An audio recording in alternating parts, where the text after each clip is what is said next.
Hey everyone, it's Jacqueline. And Adam. For Pixie Dust PhD. During our fall 2021 trip to Walt Disney World, we did spend about 10.5 days down in the resort area. And while we did have one table service meal pretty much every day, we obviously still had to eat at other places, so plenty of quick service abound. Yeah, you don't always have time to sit down for 2 hours, right? During a very busy Disney day. I also can't imagine how much more money we would have spent had we done more table service dining than we already planned. Hashtag Disney dining plan, right? Maybe someday. In this video, we're gonna go ahead and discuss some highlights of our favorite quick service restaurants across the resort area, both from our 2021 trip and prior experience, and for things that are truly a meal, pretty sustenance heavy, as well as some quality snacks. Stay tuned.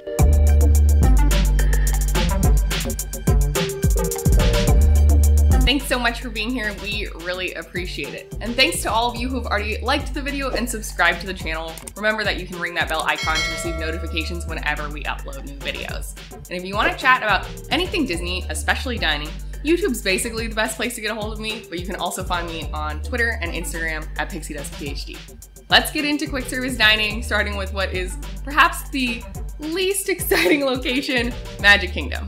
So for me, my favorite quick service, if we were gonna stay in the park and eat quick service, which we often don't, but I think I would probably go ahead and pick Sleepy Hollow. You can get waffles there with either like fruits or just powdered sugar for breakfast time. And they also have some savory options with like spicy chicken in there too. Yeah, I'd have to agree. Sleepy Hollow is definitely the #1 spot for actual sustenance, right? There's a lot of really good just quick snacks that you can pick up, but if we're talking about full spectrum, but not a sit down, Sleepy Hollow is really as close as you're gonna get.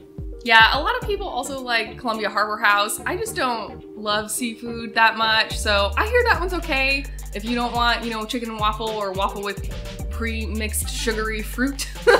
But yeah, quick service in Magic Kingdom I think is largely underwhelming for actual meals. For snacks though, like Adam was saying, I think there's a lot of great options. My favorite is definitely Aloha Isle. Can't go wrong with the Dole Whip. And they didn't have this on the menu when we went in 2021, but they'd had it previously, and it is now returned. You can once again get your upside down pineapple upside down cake with Dole Whip. I think it's about $7, which is pretty expensive for a snack. But it's like big, it's filling. I usually eat it for breakfast, basically. Yeah, breakfast, yeah. I think it's a great breakfast. I mean, I don't see how it's any different than like pancakes and syrup or whatever. So yeah, I think, Aloha Isle, that's where it's at for snacks. Yeah, it can't be the Dole Whip. I think that's our 1-2 favorite punch in Magic Kingdom is gonna be Sleepy Hollow and Aloha Isle. So yeah, I don't know what else really there's to say about the best of the best of Magic Kingdom when it comes to quick service beyond those two names. Certainly have always liked the idea of Casey's, but not really food-wise. I don't eat hot dogs, so it's not even on my radar. But if there is quick service in Magic Kingdom in the theme park that you really like, leave a comment down below because we always just kind of leave the park or just snack instead of like eat proper meals. Moving on, let's head over to Epcot. Interestingly, this one was a little difficult for me because thinking back to what we eat at Epcot, it's almost always table service meals or festival booths, not necessarily quick service. But I think that my favorite quick service we've had so far would be the Yorkshire County Fish Shop. You get a big old fish and chip, well, a big old piece of fish and some fries. I found the fries to be really underwhelming, really sad, which is a bummer because I love all potato products, but the fish was so good and totally made up for it. It was definitely big enough to be shareable depending on how hungry you are. It wasn't too expensive. It's on mobile order, it came out super fast. Like, I would definitely get it again and I would recommend it. Yeah, and I would say my favorite quick service spot is probably Les Halls. It's really, obviously you can just get snacks there, but they also have all of the full service, they have full sandwiches and things like that. And they have really good variety. And while it's not quite as piping hot as a fried fish sandwich or a fried fish, it's still really good and definitely my favorite go-to spot. Plus it's open early. Yeah, Le Hall's being open, it typically opens with the park. So most of the Future World dining options most of the World Showcase dining options don't open until about 11 or so. And so if the park's opening at 9 and you want to grab something for actual breakfast or you want a snack to hold you over until an early lunch, Le Hall is a great option, especially if you're coming in from that International Gateway entrance because it's really not that far. I'll also second what Adam said in terms of Le Hall. That's definitely my choice for a snack. I used to love, they had like a bacon and cheese roll. It got downgraded significantly, which I'm still really sad about. But like the croissants are really good. There's a lime raspberry Mickey macaroon that's phenomenal. So whether you want to go for snacks or proper food like sandwiches, I think La Halle is fantastic. It does often have quite a long line, but it typically moves very fast. So don't let that deter you too much. So I'm a big fan of dumplings, and one of my favorite snacks was actually in the China Pavilion at Lotus Blossom Cafe. Really surprise sleeper hit. Was not expecting to get such good dumplings out of that little quick service spot. And they give you the dip, and it was very filling, hot and fresh. So I was very pleased, and you definitely get underwhelming dumplings pretty easily in Epcot. So I was pleasantly surprised. Yeah, definitely a sleeper hit. I would get them again. Mm-hmm. Next, let's move over to Hollywood Studios. For me, I think if we're talking an actual meal, I was surprised upon reflecting that my pick would probably be ABC Commissary. So they overhauled their menu, I think between our 2019 and 2021 trips. Previously, it was a lot of like sad barbecue-esque stuff. Mm-hmm. And now it's like sandwiches, salads, tacos. And I had a chicken grilled cheese, basically. It was like buffalo chicken grilled cheese, and it was really good. Yeah, that was really good. And it was pretty cheap. And if you're eating there, like the location itself is actually pretty nice too. Like when we went anyway, it was fairly empty. It was super air conditioned. The bathrooms were really clean. So I don't love the food at Hollywood Studios. I would say it's definitely nowhere near as sad as Magic Kingdom, but ABC Commissary, I was actually really impressed with. Yeah, I also really liked ABC Commissary, but I think you know, my favorite in terms of meal would actually probably be the same thing. Really? Just because there's not, you know, a ton of options, and you know, Star Wars is all very kitschy. Oh yeah, I definitely thought you'd pick Docking Bay 7. Yeah, or Ronto Roasters. Yeah, right? yeah. Yeah, you know, I think that it's good, but you know, I think once you look past the novelty of it, it's just another Casey's Corner, but in space. You know, the amount of choice and how well executed and how much faster it actually is actually, you know, makes it, I think, overall a better experience. Yeah, the Star Wars food is good, but I think it is very expensive.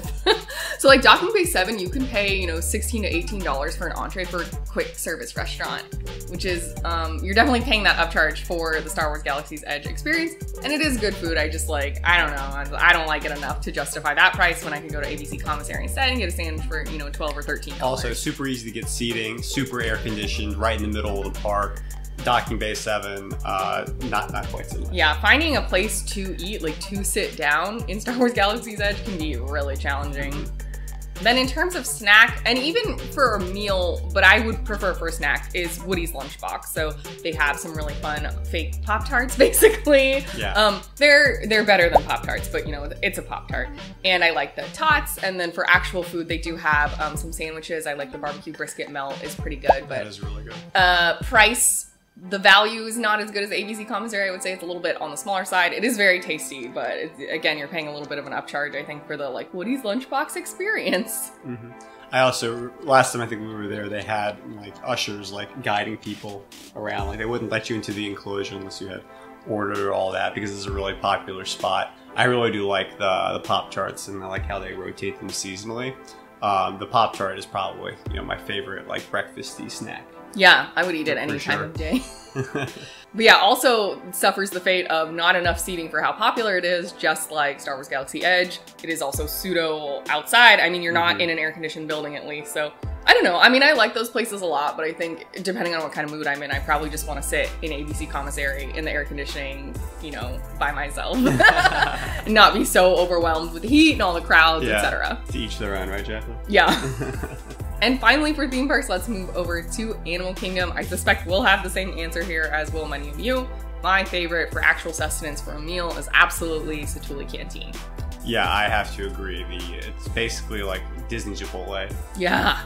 And it's really good. It's so good, and it's not that overpriced, and they managed to deliver a really consistently good product. Like every time we go, it's good. It's never been a miss, which I don't know if you can say that about almost anywhere in Walt Disney World. So yeah, you're building a bowl, and so you pick a base. You can get, you know, rice or potato hash or greens, I think, and then you can pick a meat or a meat substitute, and it comes with like some fun boba balls on top and some veggie slaw. It's just like very delicious. Yeah, it's really creative, and you know, I would say that there are better named quick service restaurants like Trilobites or in fun places like that with more animal puns, but in terms of food versus puns, you know, I think the food's a little more important. Yeah, so Thule Canteen it's easily the place I recommend to everybody the most.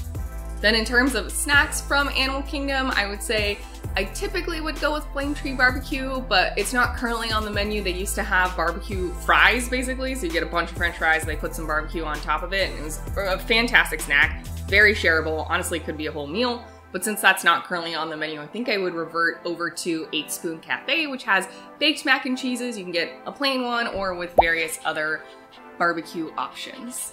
Yeah, I'm gonna still say Flame Tree would probably be my favorite. Just because every time I walk past it, it smells like amazing barbecue. It is really good. And they do a good job. They have a lot of seating, although it is outdoors. Some of it's covered, but you're not sitting in the air conditioning. But we've never had a problem finding a seat right at Flame Tree Barbecue, which is also really nice. Moving outside the theme parks then, let's look at the overall resort. So excluding Disney Springs. Yes. But basically the hotel areas. I think my overall favorite, both for meals and snacks, would be the Mara at Animal Kingdom Lodge. So we've gotten full meals there a couple times now. They are incredibly large for the price. You're paying, you know, hotel quick service prices, so $10 to $12 per entree for the most part. And they're really good, super flavorful, well executed. And then snack-wise, I mean, you can get those Zebra Domes to go from the Mara, so you don't have to do the full Boma experience, still get your Zebra Dome snacks. So I never have any complaints about the Mara. It is annoying to get out to Animal Kingdom Lodge if you aren't staying there, but otherwise, like, absolutely worth it, always fantastic, a really good value, and super tasty.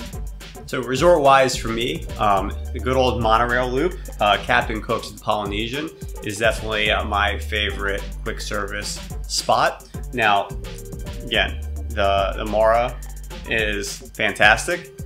We always, if we're out there by Animal Kingdom and have the ability to do so, we're typically making a stop. But of course, the Poly is a little more convenient for our typical vacation that we take. And you know, like the Mara, I mean, their menu is well-rounded, and everything they put out of that kitchen is really good and quick. And you know, it's in the AC, plenty of seating. And what's really cool is you can, you know, take that food to pretty much anywhere in the resort. Yeah, they have the wings there are super good. The nachos are really good. We've had the Thai meatballs. Like, everything at Captain Cook's is pretty good. They also have really generous hours. It used to be open, I think, all night. It's not quite that anymore. Not 24/7, no. Yeah, but if you're looking for a late night bite, check the Captain Cook's hours, and maybe one of your best bets, unless you're going off to Disney Springs or like out to a McDonald's in town or something. But for sure, when people ask like, what should I eat when I go to the Magic Kingdom? I usually tell them to go to Captain Cook's, to leave the Magic Kingdom, go to Captain Cook's, get your meal there, and then head back in. Those were definitely the tops, the Mara and Captain Cook's, but I do want to give a quick shout out, honorable mention to Contempo Cafe at the Contemporary. I don't think the food is all that special, but they do tend to have a lot of really good desserts, specialty cupcakes. I really love the peanut butter pie there. So if you do have a sweet tooth, I would say, you know, get your meal at the Poly at Captain Cook's, get back on the monorail, make your way over to the Contemporary, get some dessert, and then, you know, hit up the rest of your day, whether that's in the theme park or you're just chilling at resorts. Yeah, that monorail is gonna get, you know, a lot of rides, right? Which color are we gonna get today? You never know. It's always peach for us. Always peach. Yeah, that's the running joke. No, yeah, Contempo Cafe, those desserts were delicious, especially while watching fireworks. Yeah, pretty special. So that's our wrap up of some of our favorite quick service places for a full meal, as well as for snack at the 4 theme parks in Walt Disney World and then at the resort hotels. What did we miss? What do you love? Please let us know in the comments down below. I definitely am a creature of habit, so we tend to keep going back to the same places, and it's helpful to get comments, people saying, you know, oh, you have to try XYZ to sort of push me out of my comfort zone. Yeah. Definitely looking forward to trying some new things in our future trips. Yeah, you know, Disney World, it's a huge place, right? So if we miss something, please let us know, because we do like food and trying new things. Despite what Jacqueline just said, it is a lot of fun to find that undiscovered gem. I like trying new things. I just slip into my old habits frequently. Yeah. We hope the rest of your day is magical, and we'll see you real soon at Pixie Dust PhD. Okay, bye!